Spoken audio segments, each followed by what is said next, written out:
My professor thought I had an affair with her ex-husband, and it ruined my college career. I did not realize why I was so eager to write this story down until I began. This is an experience that has profoundly affected me, and I am still grappling with finding closure several years later. I feel as though I was wronged by multiple adults, and I never truly received any form of acknowledgement or apology regarding this situation. I feel as though I have been guilty of infidelity, even though nothing ever actually occurred. I have always been hesitant to share this because I am worried that the professor will somehow read this and become extremely upset. But honestly, I simply have a lot of emotional baggage that I want to release. This is a genuine and lengthy story. However, names and identifying details will be substantially altered for anonymity. I identify differently now, but while in college, I was a woman and went by she/her pronouns. I started college at the standard age, so I was 19 to 22 during all of this. I considered leaving out the second part, but it was roughly a quarter as long as part one, and since the post is already lengthy, I included it anyway. In my freshman year of college, I met a man in his 40s named M. I do not want to share too many details, but in very basic terms, he was auditing courses because he couldn't work. His wife, B, was a professor at our college. I did not actually meet her until the end of my freshman year, and she was not my actual professor until the spring semester of my sophomore year. I collaborated with M in a play production. M and I got along very well. He was a very funny and good-looking man with an accent. He did not appear as old as he was. At one point, after cutting his hair, I genuinely thought he might be a slightly older student, like in his mid-20s. I was quite surprised to learn that he was in his early 40s and married. I will fully admit that I did have a crush on him, along with nearly every other girl who interacted with him. However, I always maintained this crush under the assumption that obviously nothing would ever happen. He was married and also twice my age. He was also a teaching assistant for a class I took in my sophomore year.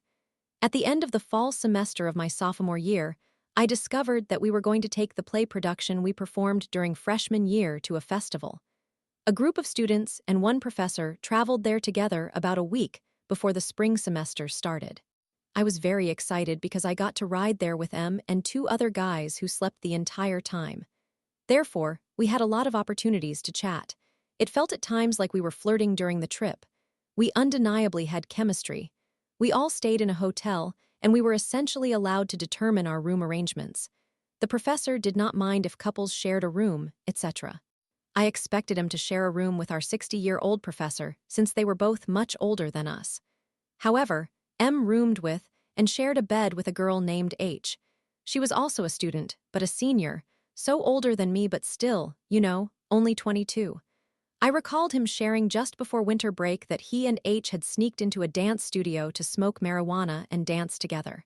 He told this to me and another girl and instructed us not to tell his wife. The girl asked why, and he explained it was because his wife did not approve of him smoking marijuana. I foolishly believed that was the reason. This prompted our entire group to gossip. I found out that the other couple they roomed with returned to their room to find the lights off, and M and H were under the covers together. Everyone gossiping expressed to me that they thought M and I were involved, noting that M had been flirting with me often. Thus, his apparent affair with H was surprising to them. They believed M was interested in me.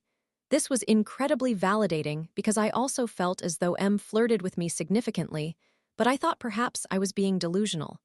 There was plenty of winking and just hanging out, Simultaneously, I felt really jealous, yet paradoxically I was also hurt by the fact that it seemed like he was using this festival trip to cheat on his wife. Before you judge me, I understood that my feelings were inappropriate, and it was quite challenging for me to process. I still feel guilty. This is just the beginning of everything, but by the end, I was confused and heartbroken. This was a truly life-altering event for me, one that makes you realize that the world and life are vastly different from what you thought they would be. One night during this event, I ended up breaking down in tears to a friend in the hotel room. This friend did so much for me during that time.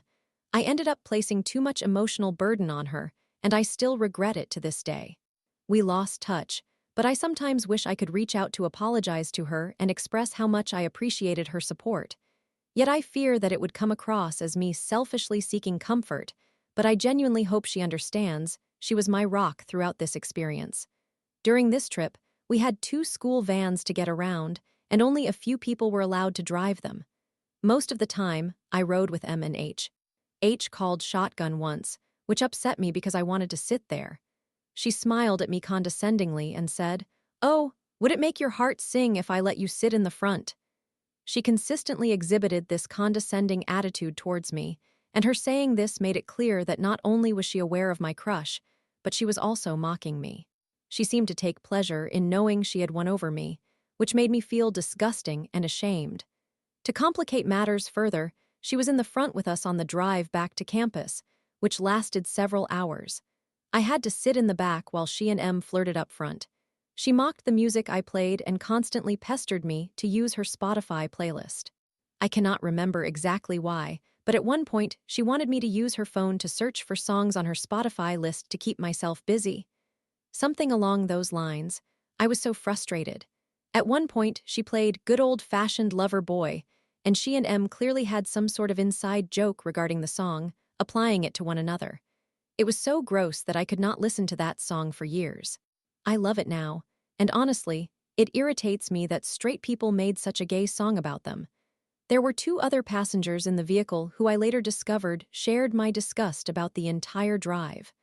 I was among the last passengers dropped off, after H and M asked if I was okay. I did not say much because I felt sick with hurt. This also reminds me that on the last day of the trip, which was a free day, we were close to a city. I genuinely did not want to go, so I claimed to be feeling unwell. M came into the room while my other roommates were preparing. I was curled up under the covers and explained my reasons for not going. He reached down and stroked my hair comfortingly. It felt like I was consistently receiving mixed signals from M. When the spring semester began, M and I had already agreed to collaborate on an extracurricular activity. We had a radio show together. It was a station that few people listened to, so the college allowed students to sign up for slots and host their own shows. We simply plugged in an iPod, played songs, and improvised in between tracks. I know how self-indulgent that sounds, but it was incredibly enjoyable. I might also mention that it probably was not as funny as it was back then, but I genuinely liked being silly together. The station was located in a main building, and there was a large window, allowing people to see us inside. Once a friend even came in for an unscripted interview. It was a lot of fun and a very laid-back atmosphere. There was a back room, out of view of the window, filled with CDs and records from many artists I had never heard of. He was also the one who asked me to do this with him. He approached me unprompted and expressed a desire to host this show together. It made me feel special that someone much older than I, with a wealth of experience, thought I was funny and skilled enough to participate in something like that. It instilled in me a sense of potential and made me feel good to be acknowledged by an adult in that way. We recorded each show we produced, and the improvisation was enjoyable until it became very personal. We developed several recurring characters' themes. We took turns initiating bits after each song. He started one where we were 2 married men, ironic, given that I ended up coming out as transgender, but that is beside the point, and he was jealous, constantly accusing me of essentially cheating. The insults and accusations were incredibly specific, and I felt quite uncomfortable. I nervously denied everything because I had no idea where this improvisational bit was headed. Usually, there was a clear theme, pretending to be Valley Girls on the air, pretending we were on a show solely about men, etc. This was so different. After that session, I went to the dining hall to meet my best friend for lunch and recounted everything to her. We both concluded that he was referring to genuine arguments he was having with his wife. Clearly, their marriage was not thriving. At this stage, I still did not know for sure that he was having an affair with H. Around Valentine's Day, I purchased a bunch of those fun dip packets. As a joke, I gave him one on which I had written the names of the married characters. I thought it was just funny, but he started crying and seemed really touched. I did not expect that reaction at all. This continued throughout the semester. I was strangely sharing personal information through improvisational bits on a radio station that nobody listened to. I attended the spring play production and lingered for a while after everyone had exited. Seated near the back of the auditorium, M located me and sat beside me. Since no one else could overhear us, and this had been weighing on me, I confronted him regarding the improvisation. He joked, "Me. Use improvisation to express personal matters bothering me? I would never." It was clearly satire. We continued our conversation and laughed about something I cannot remember. H approached us and asked what was so humorous. I recall feeling annoyed that she intruded and disrupted our moment. She ultimately offered a tour of the catwalk and that peculiar, large, empty room above the stage. I thought, yeah, I have always wanted to see it up there. We ascended a ladder and everything. H had keys to every room in the entire building. There was another man present who did a lot of technical work for productions, and he noted that he was not allowed to have keys because boys were not permitted to possess them, even though he seemed far more responsible than H. H remarked that it was because boys would merely use the keys to unlock rooms and have sex with girls inside them. M added that that was precisely what he would do if he possessed them. It was evident by the tone and facial expressions of both H and M that this was indeed what they had been doing. I mean, they were not subtle about it, but I think I was probably the only person who noticed or cared. Once again, I felt incredibly uncomfortable. It seemed like I was continuously being offered information I did not want to know. I chose to skip the cast party that evening because I was so distressed by this, and the friend who had supported me at the festival called to check on me. I truly appreciated her. So, at this point in time, I was fully convinced that M was cheating on his wife with H. B was evidently not pleased with him. I struggled with the fact that someone I admired was behaving poorly. I was also grappling with my undeniable jealousy. I had been cheated on by my first boyfriend, who was significantly older than me. Consequently, this brought up unresolved trauma associated with that experience as well. I felt like a hypocrite, and all of my feelings seemed unjustified because I was genuinely upset. I wanted to be the affair partner. Even though every time I tried to envision M in a sexual manner, I felt embarrassed and uncomfortable. Like when your teacher is pregnant and you involuntarily think of them being intimate. I hope this makes sense. My emotions were far too complex for a 20-year-old like myself. I cannot recall precisely where this fits into the timeline, but one night, close to midnight, M sent me a message asking me to meet him at the radio station. He was clearly intoxicated. I went down, and he wanted to go live on air, but another man showed up. I suppose he had a late-night time slot. He appeared visibly confused and bothered by our presence, so we left. We parted ways shortly thereafter. I still wonder what might have occurred if that man had not arrived. M commented that the CD record room lacked cameras or anything. At some point in April, M informed me that he was leaving and that B was divorcing him.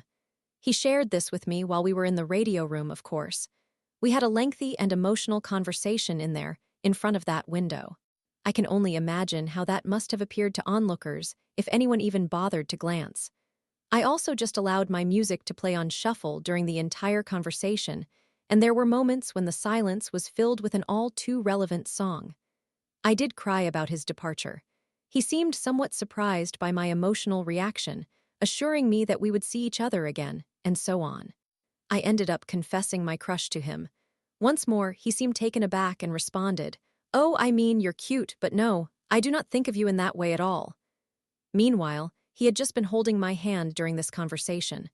All the sexual innuendos, winking, and touching apparently meant nothing. He acknowledged that all the flirting was merely about boosting our self-esteem, but not intended to signify deeper feelings. I feel it is worth reminding everyone that this man was twice my age. He admitted to his affair with H and burdened me with all of his relationship troubles. He described how his wife was emotionally and mentally abusive, and had consistently accused him of cheating throughout their time together. He mentioned something along the lines of, "If she's going to keep calling me a cheater, I will just become one." He told me that her accusations included insinuations that he was cheating with me, and also with one of the other professors in her department, which I found somewhat amusing. At that time, I was enrolled in one of her classes. I ultimately came in late one more morning after losing sleep over this, and she confronted him again, asking what he had done to me. It was very strange. At first, B expressed real concern for my well-being and was kind towards me. However, she changed her demeanor during my junior year and seemed convinced that I had an affair with her husband, so she treated me poorly from that point forward. She even had an alum, who graduated before I even started at the school, get me intoxicated, flirt with me purposefully, and directly ask me if I slept with him. But that is a story for another time. During my sophomore year, I began to feel like a child of divorce. It was an odd and uncomfortable sensation. I was dealing with the dissolution of a marriage and an overwhelming flood of feelings far beyond my maturity level. It is no surprise that the movie Juno resonates so deeply with me. On his last day on campus, we sat near a clock tower or something and shared a beer. It was the first time I tasted alcohol, and it was terrible. I leaned on his shoulder against my better judgment. He assured me that this would certainly not be the last time we would see one another. Spoiler alert. It was. I returned to my room and sobbed profusely while my best friend comforted me. The following day, he left a note and a recorder containing a message for me in my mailbox. I still possessed the recorder and was quite thrilled that he gave it to me because it is a high-quality piece of equipment. He encouraged me to continue the radio show, but I never did. I do not recall exactly what he said in the recording, but I am sure I have it saved somewhere. We spoke on the phone a couple of times after his departure. I discovered that he returned to the area and was not too far from me, but he never reached out to me. I believe he was living with H for a time, but they ultimately broke up. The last I heard, he had started dating someone his own age. We have not communicated in years, but I still occasionally dream about him returning to see me. This has become quite lengthy, and I have not even included everything. I forgot to mention that he gave me an umbrella before he left. There is a part 2 to this in which his ex-wife treats me poorly, grades me very harshly, and begins lashing out at every female student in her classes. However, that would significantly extend this post. The fallout from all of this genuinely affected me during college, resulting in a domino effect that led me to completely lose my passion for what I was studying. It all sounds like a ridiculous story, as if it were the plot of some terrible romantic comedy or something, but it genuinely happened, and I feel as though I never fully moved on from this experience or attained any closure. I essentially did the emotional labor of a mistress without receiving the sexual advantages typically associated with that role. Not that I wanted that. I did not wish to become the individual who has an affair with someone else's husband, but I will admit that I did consider it. To be fair, I never attempted anything beyond confessing my feelings and reading an incredibly cringeworthy poem to him. He placed so much emotional weight on my shoulders that it was extremely difficult for me not to develop feelings.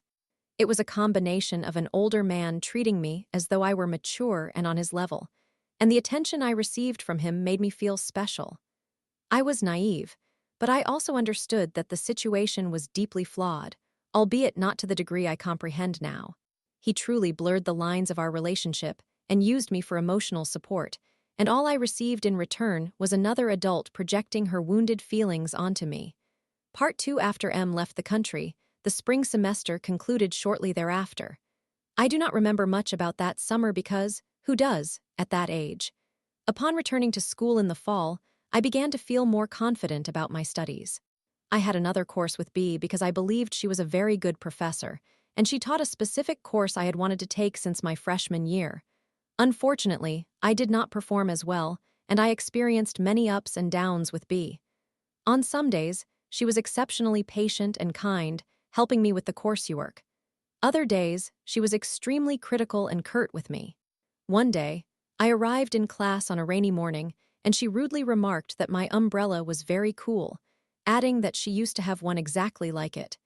She wondered aloud where it had gone, obviously implying that it had gone to me. Her ex-husband gave it to me because he could only travel with what he could fit in his suitcase. I did not even consider that she would recognize an umbrella of all things. It was black, but the handle had a flashlight. I believe it was one of those free gifts you receive for opening an account at a bank. The atmosphere remained somewhat tense, but not entirely. I displayed significant interest in the course and acquired skills that almost no other students learned. B posted about me and other students on her social media, which seemed like a positive sign to me. During this time, I was exploring my gender and presenting in a much more masculine manner. This feels relevant because her ex-husband was obviously straight and not interested in masculine individuals at all. It was strange because she was generally pleasant to me, yet I found her incredibly intimidating, as I no longer had clarity regarding where I stood with her. To this day, she has never directly accused me of having an affair with her husband. However, through her actions, it became clear that she believed I had, and she began to distrust all female students. I am aware of this because other classmates confided in me that they felt she was unfairly targeting them, and they had no knowledge about her marriage or my relationship with them.